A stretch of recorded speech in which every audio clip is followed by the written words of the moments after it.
Welcome to the third Strikeout the Stigma for the season. My name is Dr. Dina Nobleza. I'm the Director of Mental Health. It's great to see some familiar faces here as well. I know you're all excited for this morning's program. The focus of the Strikeout the Stigma series is to bring important conversations to the forefront about the value of healthy living habits, supporting those around us, and removing the negative connotations towards mental health. Our topic of conversation today, as we begin our Father's Day weekend celebration at Citizens Bank Park, is centered on the importance of healthy family relationships. We will be recording this and distributing today's panel discussion for fans of you across the tri-state area via Phillies.com and Phillies podcasts. We thank all of you who are here today because a portion of each ticket is donated back to our nonprofit beneficiary, the Phoenix. I know that there are some Phoenix folks in here. Round of applause.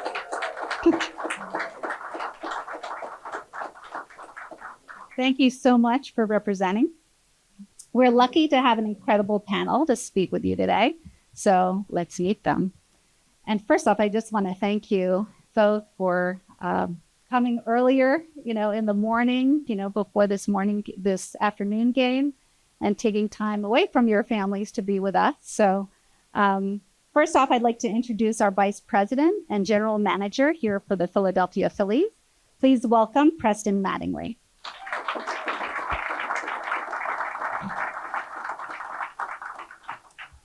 Preston, can you describe to our guests your career path that led you here to the Phillies organization?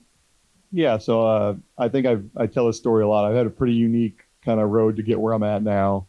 I usually started, grew up in Evansville, Indiana, till I was 18 years old, drafted out of high school by the Los Angeles Dodgers, played 7 pretty uneventful years in the minor leagues. I moved pretty quickly out of that. Because I couldn't hit, honestly. So after got released by three teams, and I'd always been a 3-sport athlete in high school, and I decided to go back to school and play college basketball. So I played college basketball, started in 2015 after my 7th year in the minor leagues, and played college basketball at Lamar University in Beaumont, Texas, the small Division I school there. The head coach at the time was Pat Knight. Obviously, I grew up in Indiana knowing Bobby Knight, his son, so got to play for him at Lamar. Played 3 seasons there. And actually, while I was at Lamar, the person who had drafted me in LA was a guy by the name of Logan White. Logan White's a famous scout in the industry. And he had always stayed in contact with me throughout and kind of said, hey, you're going to work in baseball when you're done. You're going to work in baseball. And obviously, my dad at the time was still managing in LA and then in Miami for my last year. So I'd always still followed baseball very closely. And when I was done, talked to a few different teams.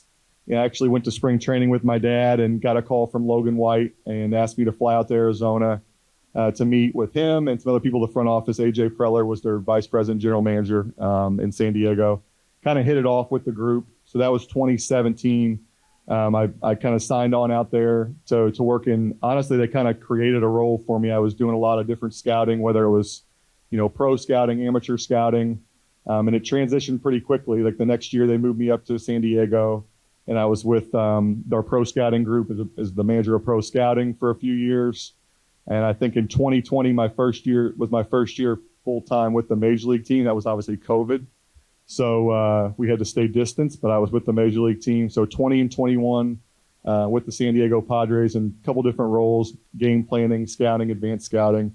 And at the end of the 2021 season, the Phillies called and interviewed me for the director of player development. So I took the director of player development job at the end of 21, was in that role for the last 3 years. And I was this year just got promoted to this new role here in Philadelphia with the major league team. So it's been a unique path, but I was really fortunate to be where I'm at. Thank you so much, Preston. Also joining us on the panel is another member of the Mattingly family.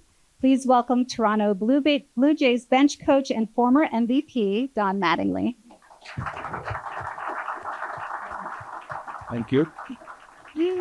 Thanks for joining us today, Don. You're welcome. Can I you feel like I'm at a disadvantage today with all this Philly colors in here.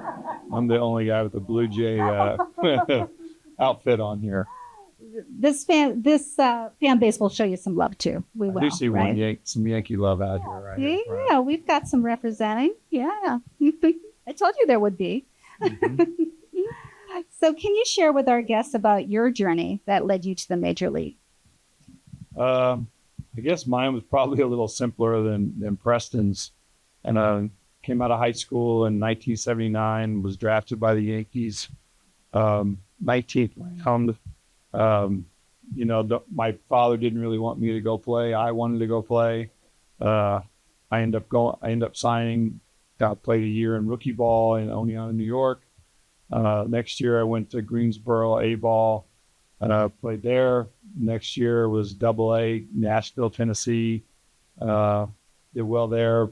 Next year was Columbus, in Triple A, and then to the big leagues. And I was able to kind of each step, keep moving, kind of keep performing at every level, which enabled me with the Yankees, which is a good thing because sometimes like you're not a high pick, they're going to give everyone else kind of chances before you. But with the Yankees, it was about winning. And when you did well, you moved. And I was able to perform and keep moving and keep transitioning to the big leagues.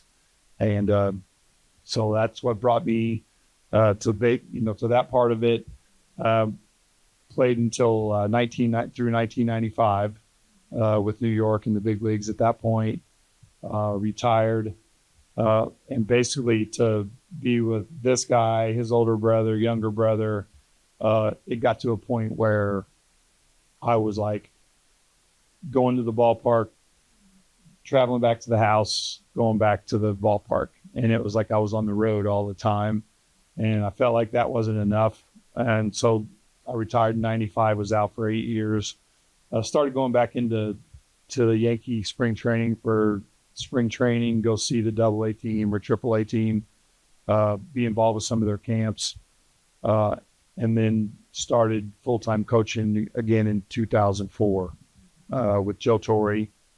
Was there through 8 or 7. Joe went to LA, took the LA job. I interviewed with a few different people, but Joe Girardi with the Yankees. Joe got the managerial job. At that point, I went to LA and kind of started my career path from there, which was a huge step for me because going to the National League was really enjoyable from the standpoint of learning the game in a different way with no designated hitter at that time, double switches, all the things you have to do, which really helped me in becoming a manager. From there, LA for, should I even know the years now, I'm getting to that point. From there to Miami for 7 years, managing there, and then basically kind of resigned there. Thought I was done again, and Toronto called and wanted me to become the bench coach. And it seemed like, when you're wanted, it's kind of nice. And it seemed like they really wanted me, so I signed there. And here we are. Yeah, amazing story career, obviously. It's the siren song of baseball. It always brings you back, I think, right? Thank you, Don. So Preston, on the day before Father's Day, we're delighted to have you and your dad here joining us on this panel this morning. Can you share a little bit about the role your family played in your career and your journey in baseball? Yeah, I think, with my dad, obviously you mentioned playing with the Yankees I was born in 87. So the first 8 years was probably, I don't remember it as much, but, obviously you kind of grow up around the ballpark. And I probably knew early on when I could kind of start to make decisions for myself that baseball was something I wanted to do, whether it was playing or working. I was very fortunate enough to obviously play, but I think a lot of the experiences I had, whether it was being around my dad at the stadium, whether when he was playing or then also when he was coaching, helped guide me to where I am today. And like you start to pick up and learn certain things from whether it's players he had or coaches he was with or scouts, front office members that help kind of shape the way you think and look at things. And then I think also getting to watch my dad on a daily basis helps you kind of learn. And probably some of the main things I learned from him is just watching how he treated people, different people throughout the stadium or teammates or coaches, like you start to, whether you're doing it or not, you watch your dad and you watch your family. So I think to everybody in here, you probably know that I have a 7-month-old, and I'm told I do a lot of crazy stuff with her. So I've been told by my wife many times that, hey, she's always watching you, so be careful what you do. And it is true, though, from a standpoint of you're always watching your parents, and you're their role model. So I probably learned everything that I know, like majority of it's from him. Wonderful. Yeah, this morning I was in the clubhouse and I saw a little one kind of running around, and I was like, oh, little ones, which, again, made sense for Father's Day weekend. So it's nice to see. I was probably definitely the annoying kid running through the clubhouse and asking people to sign my baseball or something, wanting to go hit on the field at all times. So that was definitely me. Was he the annoying one? He wasn't annoying, but he was definitely the one that was, like Preston's a little bit of a collector. Like he had to have all the Ninja Turtles and all the Ninja Turtle books. And then it was like, whatever it was, he had to have all Goosebumps or something, whatever these books were that came out. He had to have every one. I'm not sure he read any of them, but he had to have them. But he was getting autographs from players, and he would come home we'd go, I remember a trip, his mom, we went to Kansas City, and I think his grandpa was with him. He must have had 200 plastic cups after I came up after the game. And I'm like, Press, we are not taking these home. Right? He picked up every one. So that's the kind of the kid he's always been around the game. And he always loved sports. So that's what you've been able to watch with him as he was growing up. That's great. I'm fearful, Preston, that in like a week from now, your office is going to be like a whole bunch of plastic cups and Teenage Mutant Ninja Turtles. I've actually went to the simplistic route. Everybody who knows me now, if you go to my office, there's like nothing in it. So not yet. Don, as a father and a coach, how have you balanced a high-profile career with family? I would say probably not very well early on. As a player, it's tough. I feel like as a player, you're reaching for your dreams. You're trying to make it. Even people are always kind of tugging at you, which is always kind of taking you away from family. But I think we tried to keep it as low key as possible. I'm pretty quiet, and I don't feel like I need attention. But it's like when you play in New York, obviously it's coming your way if you do well. But we tried to be able to do things as a family that would be away from that. I think it's the reason we end up staying in Indiana. So felt like the kids could have somewhat of a normal upbringing. I shouldn't say abnormal here, but just it's kind of abnormal as a player when you're in a big market because you can't really go anywhere. And I think people don't realize that. It's like, hey, can you just sign this do this, and you're at dinner, and I don't want to bother you, and that's the only time you have with your family, which is not very often. So I think that is a struggle for players to try to balance that. And so I'd say probably not very good at doing that. But as you grow older, I think more and more you know how to keep it one way or the other. So it's like, hey, not right now. Or go places that you're not going to get. You're going to be kind of protected, and your family's going to be protected. You look ahead a little bit and pay attention. Yeah, the lifestyle is one that I think I've developed so much more empathy for now, being close to the players, and boundaries. This is a topic I think that we often talk about because there's so much time spent here and, less time with family that it's just the nature if you're going to be, and this applies to other, our lives, not as baseball players, but that we need to find, we have to set boundaries in our life in order to make time for the things that matter the most to us.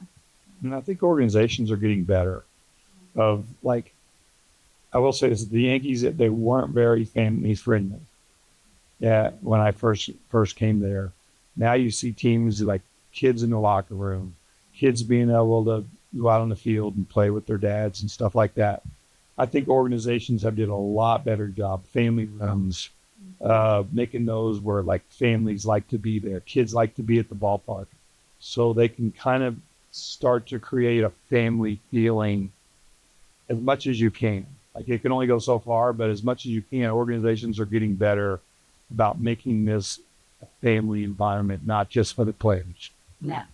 I think the Phillies do this so well. And I was just reading a piece yesterday about how all of the players' kids are all sort of playing together and in the family room and having a good time. So it's nice, right, that they can have that time together. Preston, this next question is for you. Growing up as the son of an MLB legend, there must have been moments of both pride but also pressure. How did you find your own identity, and what helped you carve out your own path in baseball? So I'll touch on the pressure part first. Like honestly, it never felt like pressure. I definitely felt like there was always more eyes. There was always eyes on me. Just especially when I would play baseball. So you go to tournaments or you go and play in certain things. I think everybody's going to say, especially in like the small town we're in, is like, oh, that's Don Mattingly's son. And I think that can be good and it can be bad. Obviously, it gets you recognized and it gets you looked at for the draft and different things. But it also can put, some unwanted pressure if you let it get to you. Obviously, my dad was always great about, with not only me and my brothers, of not forcing us to play anything and kind of letting us, create our own path. So he never pushed us to play baseball, never pushed us to play any other sports, but was always just there to support him and my mom and my grandparents. So it always never felt like the pressure was more from the external and not internally, which is always very easy. It makes it a lot easier to handle.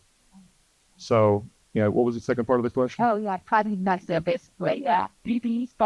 Yeah, I mean, from a pride standpoint, like, I think I always kind of loved baseball. So I didn't really need, like my dad's name or whatever to like enjoy it. But I think like I kind of grew to love it as I got older. And I definitely felt like, growing up around the game helps you kind of gain the knowledge and kind of get you into it. But I think like once you get there, it's about, how like the path you make yourself. And I've always tried to, out of high school, I probably had opportunities to sign with the Yankees, and I was always very excited to go to the West. Honestly, at the time, was go to the West Coast and kind of separate myself from my dad, to kind of do it on my own. And he followed me out to LA about a couple of years in, but I definitely was excited to kind of do it my own way. And, never wanted people to think that like, oh, you're just kind of here because of your dad or because of this. I always wanted to kind of build my own path. Well, I think the fact that your father didn't pressure you and, your brothers to be in the game, I think that sometimes we do see that where there are youth athletes or even, athletes who've grown up where there's been a lot of pressure to do, their sport or the sport that the parent wants them to do. But without that pressure, right, you get to develop your own identity and get to, figure out what it is that you like and don't like. And that could be that sport, but it could, right? Or it could not be sports at all. You still see players, honestly, at the major league level who have, parents who are overly involved. And I think, there's certain guys who, in my opinion, when you watch them, how they play, like you can tell like some things. And I think you see other players who just kind of play free and you can tell that they're, not that it was their parents' fault, but it's like they just play free. Yeah, it's really good. Don, question for you. You've seen generations of players come through the league. What have you noticed about the role families play in not just developing great athletes, but helping them grow into healthy and grounded people? Yeah, I think it's just an extension. That's an extension kind of the last question, really. And I think like Preston talked about, like I wanted to go to games and just watch games. And not push them to do anything because I knew that if you don't love it in this sport, because it's going to get to a point where everybody's just about as good as you, and the ones that love it and can able to work through it, if they're good enough, they'll make it. But that came from my dad and my family, because I came from a sports background family. My older brothers all played sports that were really good. And I remember going to games all the time as a kid, just going to games. But I don't ever remember my dad like yelling at my brothers or saying, you got to do this. And then when it was with me, not once did I get criticized for not doing well. Right. But on the other end of that, there was not like, hey, you're so good. You know, it was none of that. Right. It was just basically go to the game, watch the games, and you go home. And I think that, that was my, personal background. 2 parents, no problems in the house, no loud talking, no yelling. But you realize that everybody's journey is not the same. Even Preston's journey is not like that. His mom and I, we argued, we argued probably over different things. So his journey is not exactly like mine. Now his journey with me probably is more like my dad, right? But so each child and each family, even though you grew up one way, it doesn't mean your kids get to grow up the same way. He dealt with a whole different thing, having to be in New York, in the locker room, listen to people in the stands, all of that. Some advantages, right? But some disadvantages in that too. So I think our families, Preston said it earlier too, your kids watch you. Obviously I was just a lot like my father from the standpoint of this calm, you never would out, you still, just there, right? And that's kind of the way I grew up, and that's what we pass on. Yeah, I see that because Preston has a similar, very calm demeanor. He's got a better personality. He's a lot funnier. He's always was that kid, right? If he got you laughing or got his brothers laughing, you wouldn't stop. It'd be like at a point, it'd be like, all right, Press, enough. Don't try to keep them laughing. So he's got a whole different personality. Yeah, Preston, both of you very calm. You could both be psychologists too, I don't know if I'm smart enough to do that. Well, you're plenty smart. Oh, thank you, Don. So, Preston, I just want to say you've been such a strong advocate for mental health, here with the Phillies through your leadership in player development and now in baseball operations. And I know that players take notice when leadership, is spreading awareness to mental health initiatives like you have been. So I'm just extremely grateful to you and everything that you've done to support mental health initiatives, Strikeout the Stigma, as well as our program that we have here, Phillies Caps. With that in mind, can you share how your own personal experiences shape the way you talk to players about mental health, especially about taking care of themselves on and off the field? Yeah, honestly, I tell this to people a lot. I think I learned more about, like, from a player development standpoint and how to help people from my time at Lamar playing basketball. All my teammates there felt like they were from all different parts of the country, different type of backgrounds. Some of them didn't have a great family life. Some of them did. And I think you got to know these kids on a personal level. I'm saying kids because I was 26 and they were 18, but I got to know them and you get to see what they're going through every day. Just like even little things like, not growing up with a dad or, not having the same, from a financial standpoint, having to send money back to their family just for their family to live. Like you see how they had to grow up. And then you get to, when I got the pro ball or back to the player development, you start to see how the same thing with some of our players from Latin America, where there was players from the Dominican, from Venezuela, from Mexico, wherever it may have been, is they a lot of the same challenges. And so I always, from a mental health standpoint, I always knew that no matter who you are, where you're from, what your background is, everybody has problems and everybody needs help. And I just wanted to encourage our players to seek that help out because it is available to everybody. And obviously when you came in, like, not every organization has, is very like as good standing as the Phillies with mental health. So I wanted to push our players to know that it's available and to take advantage of it because it can help you. Absolutely. Thank you.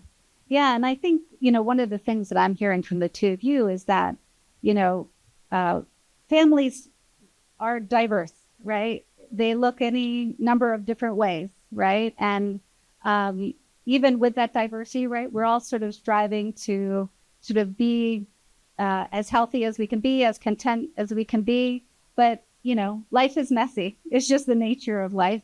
And so we're all just trying to do the best we can. But, you know, especially I think, you know, the message that I try to, you know, tell players is that, especially if you're struggling, if you need help, like ask for help. We're here. And especially when the barriers are pretty low to get it, you know, make sure that you're getting the support you need in every which way, physical and mental. Then on the same topic, mental health, as someone who's seen baseball evolve over the years, how have conversations about mental health changed in the sport, you think? Oh, it's night and day. Yeah, I think like almost every team and probably every team has some sort of mental health coach that's with your club, and I think you find more players willing to talk about it and be upfront about it. When I first started, you wouldn't even thought about saying, you know, I need to talk to you. You know, they would, I don't know what they would call it, you know, head doctor or something like that, right?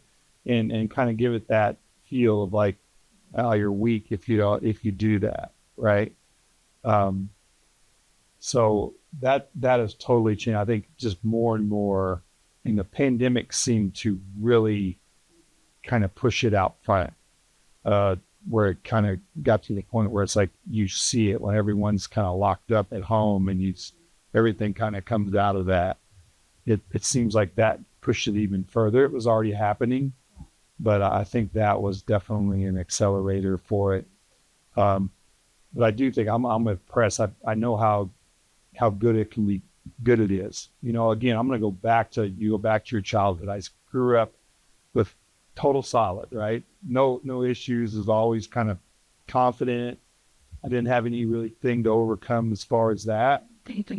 But then when I got into pro ball, I see guys that, man, if they make one mistake, they're like all over the place, like the world's falling apart. Mm-hmm. And if they, you know, pitcher, like, I mean, you just see it on the players' faces.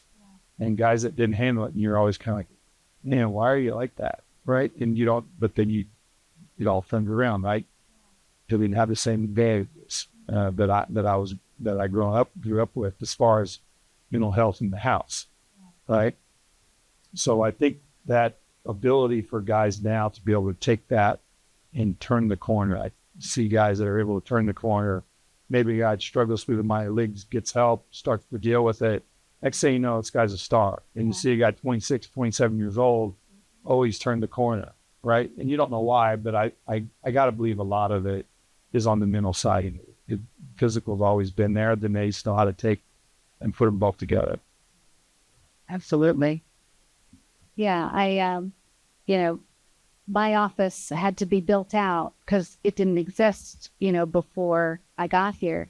And I remember during alumni weekend, you know, which happens every year, you know, there were some alum that were coming out of the batting cages, and they said, "What is this office here?" Because they knew that it was not there when they were here before. I said, "Oh, I'm Dina. I'm the director of mental health." And you know, people would be like, "I really could have used you back then." Yeah. But you're right; things have changed, I think, and MLB, you know, has a requirement now that, you know, each club have a licensed mental health clinician that can be in consultation with. So I think that that's a great move. Preston, next question for you. In our Strikeout the Stigma panels, we often talk about baseball as a game of failure. What did baseball, or growing up in a baseball family, teach you about resilience or overcoming adversity? I never had much success in baseball, so I don't know. I just know the failure part of it. I think honestly, baseball is one of the games that's going to humble you, no matter how talented you are, and it's always going to bring you down. You see the guy who's you could use the best pitcher in the world is going to give up 6 or 7 runs in 1 start this year. The best hitter in the world is going to go 0 for 18. So baseball is definitely a game of failure. So I think, like, from a mental standpoint, being mentally tough is, like, to me, you see the guys who are really good are just usually the ones who are really mentally tough. and can persevere and push through the tough times and know that and keep chasing their process versus like chasing the result. And so I think that's probably the biggest thing. Baseball, you're going to fail. It's like, how are you going to handle it? And that's where I think it does come back to like your family at home probably, and how you grew up and how you're treated by whether your family or your loved ones at home is going to help, mold you in how you do handle situations like that. And as parents out there, just kind of, teaching how we teach our kids, right, about how to get through difficult times, I think is something that matters. It's not just a, baseball situation, but in the things and challenges that come up in our everyday life, how we as parents demonstrate how we react to that can be very meaningful to our children, right? I can't be on the player development side. You see so many kids, and I got them when they were 16 years old from Latin America or 18 years old most of the time in the States. And I bet you 95% of the time when a guy was doing something or struggling, and the way he responded to stuff was because of something that happened at home, or like how he grew up, or the pressure he had from his family. So I couldn't say more. Like when your kids call you or something's going wrong, is like they're going to look to you for advice, and how you respond in those situations is how they're probably going to live their life going forward.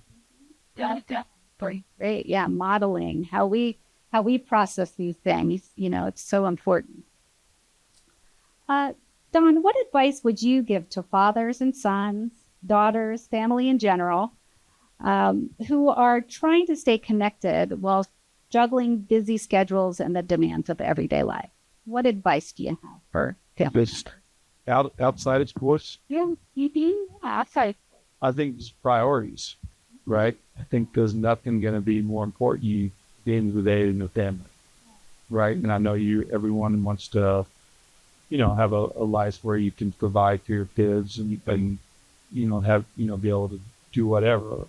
But I think the priorities, I think the simplicity of like really what's important, because at the end of the day, as you get older, it's easier to talk like this, right? It's just not, some of the little stuff is just not near as important to you that you might have been chasing a dream or chasing what you're after, goals or whatever. But I think the priorities of like the most important thing in my life is these people, right? In this relationship. I put a priority on that.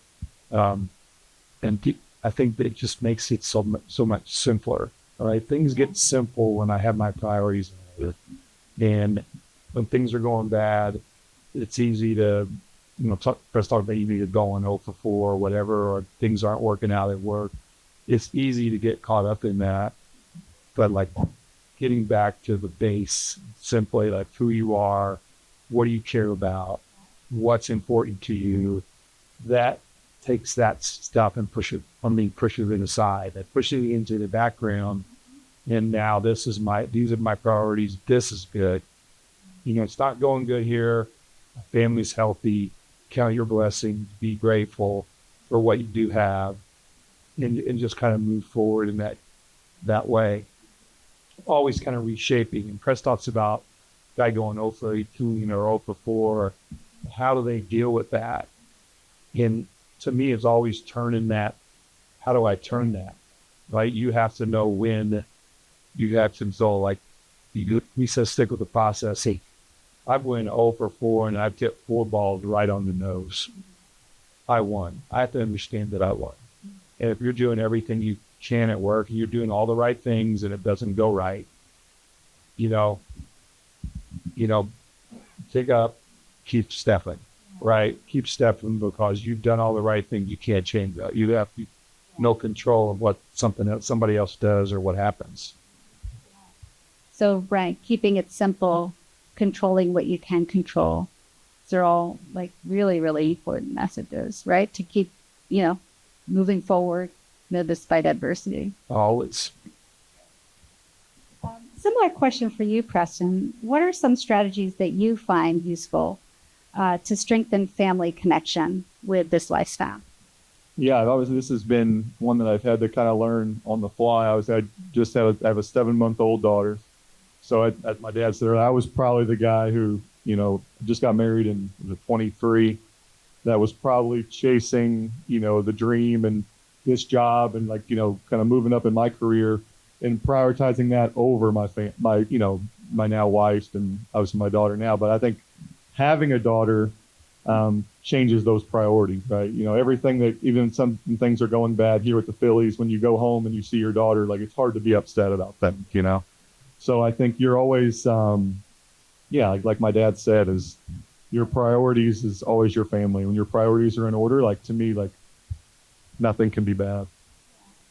Yeah, it does put everything into perspective, doesn't it? Yeah.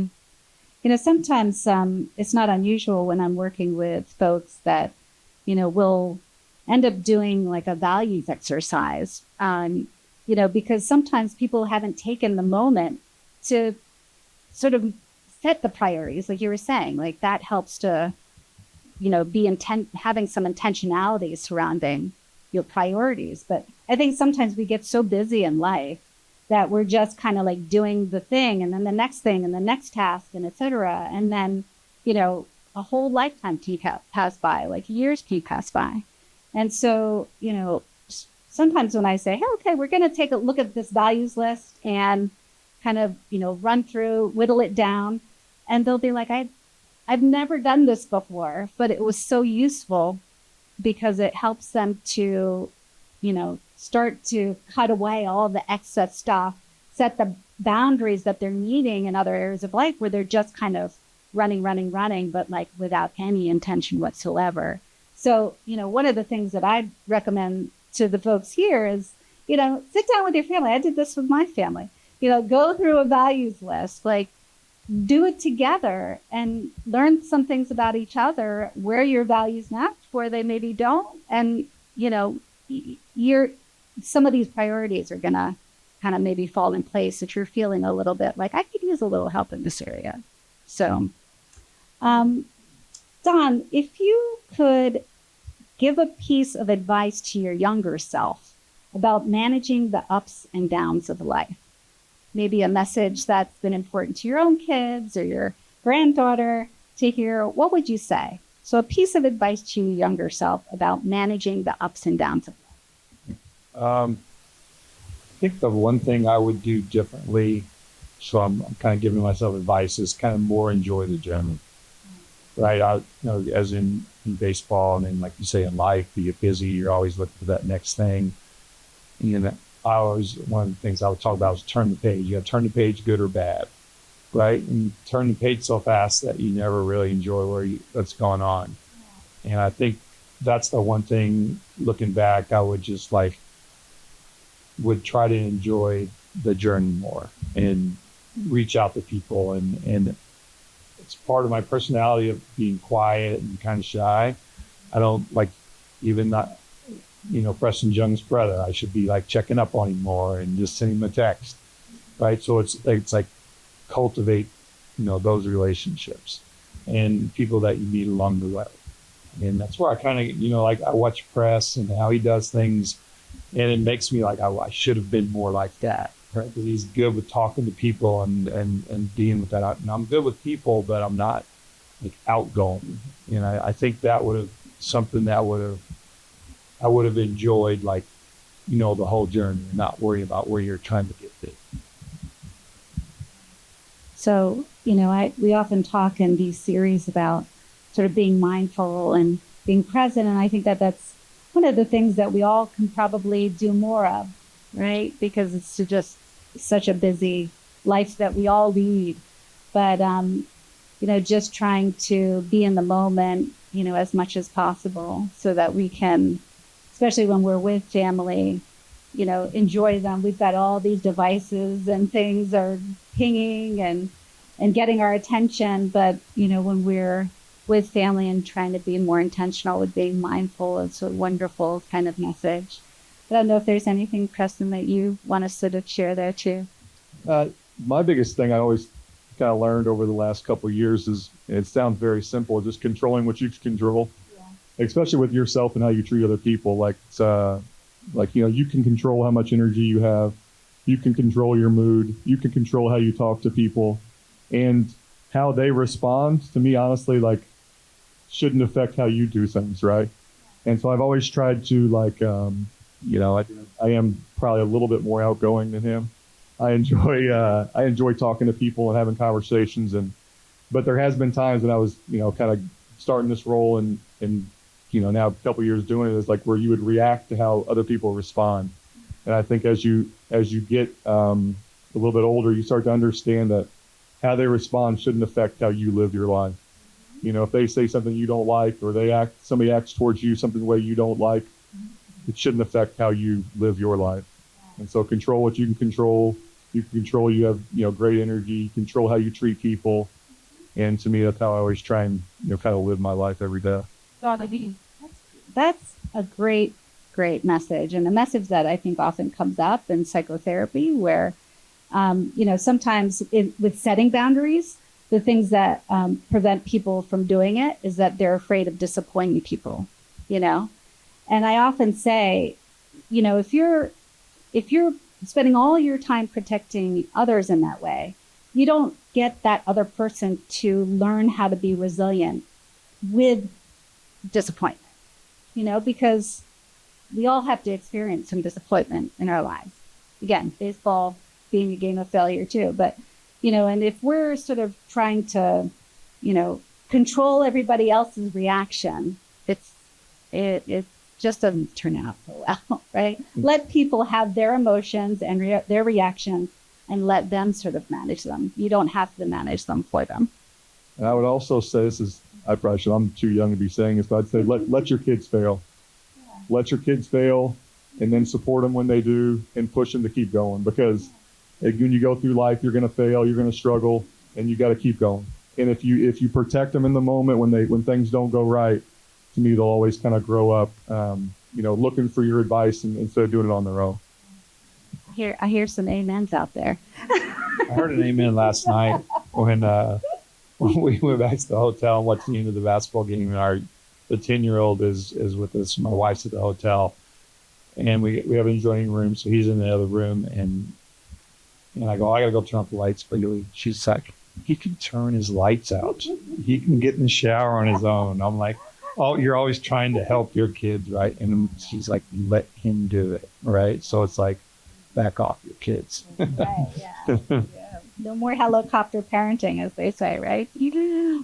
So now, before we let Don and Preston depart, we have one final question to sum up everything that we've talked about this morning that can also double as a call to action.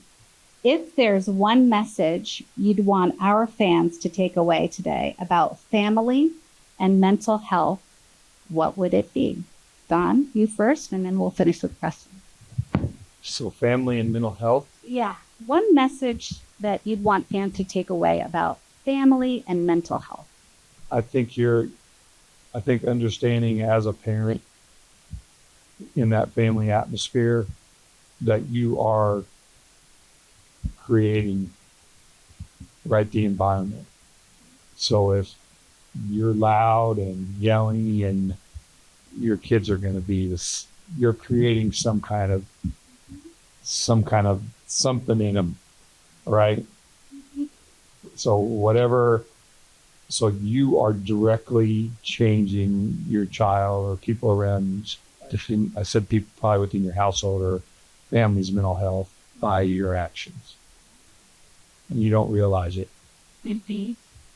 Right.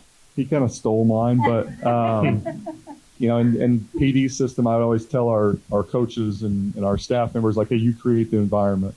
And players that you create a great environment, the players that are in the middle are going to play up a little bit. You create a bad environment, they're going to play down. I think it falls in life too with your family. If you create an environment that's not healthy and toxic for your family, like they're probably going to grow up in that lifestyle. But if you create the great environment every single day, they're probably going to grow up in, obviously that's the lifestyle and environment that they know. So you create the same message that he just said, but 100% he stole it from me. I love it. Yeah, it's great. It's a great message. And again, very consistent. And what I love about these conversations is that, as someone in the mental health field, that, these are all conversations that end up coming up in my work with people.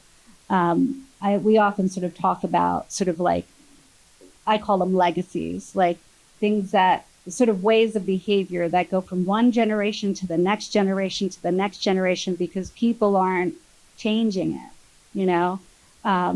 And so it's like really about sort of becoming aware of like how our own mental health is and what we should be doing to address our own mental health so we can make sure that we're not passing off anything more dysfunctional to the next generation.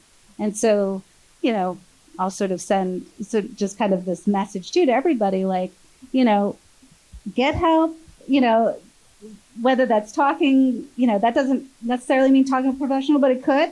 Talking to a professional, talking to a family, talking to friends, just whenever you're in need and need to get some of that stress out, to talk with others so that it's not spilling out into our relationships or our family in a way that is unhealthy. So great messages. I think one thing that's important you talk about, because you said we're recording this, so it's going to a lot more people than just people in the machine. But and we talk about how many families that there's always something, like there's always some kind of dysfunction that, and I don't think that means you're on a predestined path. Though. Right. I think you have a choice, and that is the key. Because I've been around it, you have a choice, and there's so many people that are in so many ways to get help now, and in different avenues.